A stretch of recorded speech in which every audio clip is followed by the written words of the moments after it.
Dust and the American West.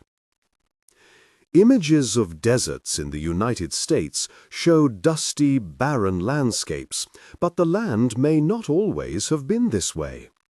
Ever since settlers moved west across the U.S., there has been dust clouds of it everywhere. It was part of the landscape, or so it seemed to them.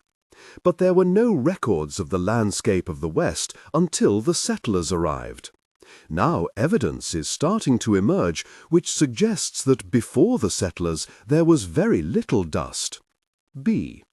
The evidence comes from the San Juan Mountains of southwest Colorado, downwind of Arizona and New Mexico. There, Jason Neff, a geochemist from the University of Colorado, has been analyzing sediments, the sand, stones, and mud laid down over the past 5,000 years. Atmospheric dust was minimal throughout those 5 millennia until the mid-19th century, he says. But then, from about 1860 to 1900, dust deposition rates shot up. C.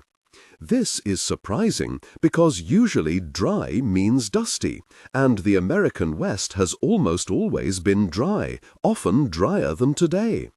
There was a near-permanent drought between 900 and 1300, which was so intense that it destroyed a series of Native American civilizations, including the Anasazi, whose cliff homes are now U.S. national treasures.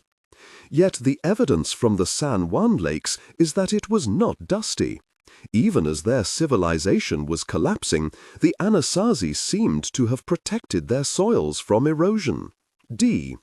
This was not the case with the European settlers once they brought their cows. The landscape the cattle were introduced to was remarkably ill-equipped to cope with grazing animals, says Neff.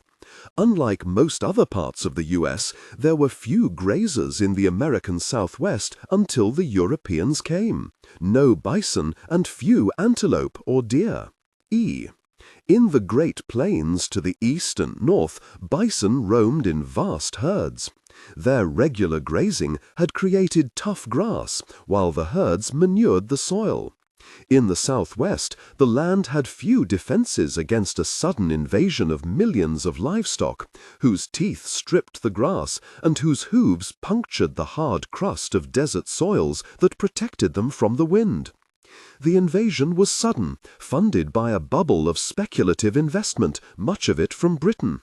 The money went into railroads and herds of cattle and sheep that rode the rails to the wide open pastures. By 1900, when sedimentation rates peaked, there were 20 million cattle and 25 million sheep in the West. F. One of the biggest ranches was owned by the Aztec Land and Cattle Company, which owned 1 million acres of land by 1884. Each acre had cost the company a mere 50 cents, and like many other speculators, it was only interested in quick profits and had little incentive to protect the soils from overgrazing. By the time Aztec sold the ranch in 1901, it was barren, with cattle carcasses scattered across the exhausted land. Such was the damage to the grasslands that even now few of the pastures have recovered. The parched and exposed soil simply blew away.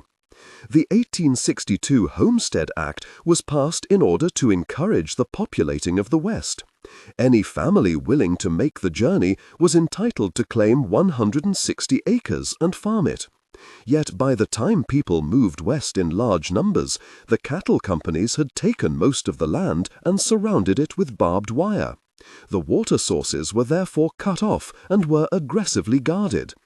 It was only in the 1930s, with the passage of the Taylor Grazing Act, that federal authorities finally sought to limit cattle herds. G.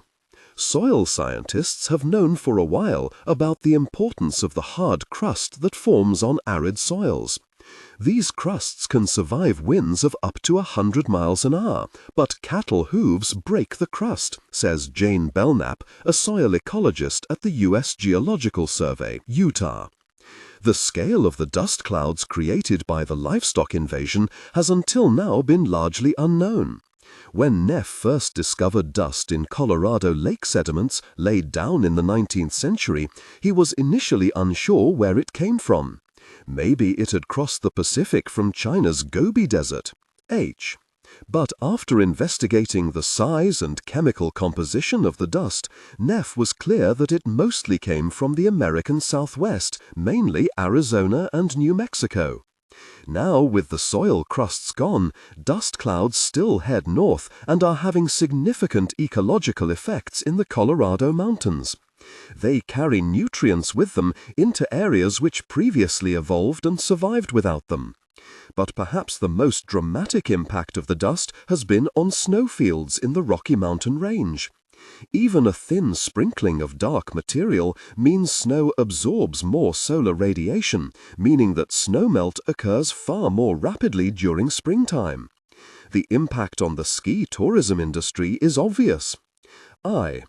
The loss of snow and the shrinking of glaciers across the American West in the past century has been dramatic. Glacier National Park in Montana, for example, has lost 3/4 of its snow cover since 1910. All this is frequently attributed to global warming. While this almost certainly plays a role, Neff's findings suggest that dust may also contribute.